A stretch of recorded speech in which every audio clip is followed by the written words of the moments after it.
John 7:53. Et reversi sunt unus quisque in domum suum. And they went back, each one of them, to his own home. Now, for our purposes, this is the last verse of the 7th chapter of the Gospel of John. But as some of you may know already, there is some interesting textual history going on here. I'm not going to get too much into it because it's quite involved and complicated, but I can refer you to the Daily Dose of Greek and to, for instance, the notes for the New English Bible, which you can get for free online, to tell you a little bit more about what's going on with the manuscripts here. But for our purposes, we'll just look at the Latin that we have as it's been handed down to us. The first thing we want to talk about is reversi sunt. Now, based on the way I translated this, some of you may be able to deduce that this is, in fact, a deponent verb. What we have here is revertor, reverti. That is a deponent verb of the third conjugation. But we also have, confusingly, reverto, revertere, as a non-deponent verb, that is, as a regular verb.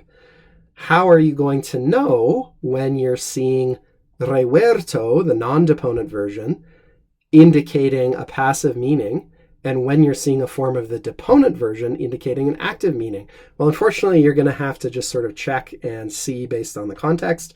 You're going to have to do some interpreting. Here, it's clear that this must be the deponent version of the verb. Why the verb occurs in both deponent and non-deponent forms is a question best addressed to a historical linguist who's more learned than I am. In any way, for our purposes, which are just trying to understand this verse, we don't really need to delve too deeply into that. Suffice it to say, it's describing a subject, or subjects rather, who are plural and male, or at least a mixed group of males and females. In this case, we know that this is a group of all male people because we're talking about the Sanhedrin, the Jewish ruling council. But it's a good moment to remind ourselves that when you have a mixed group of males and females, generally they're going to be described with male plural forms because that's the way the Romans did things. So, reversi sunt, they all went back. Forma passiva, sed sensus activus, that's what deponent means, right? Passive form, but active meaning. They went home. Who went home? Well, sort of strangely, we have a singular subject here, right?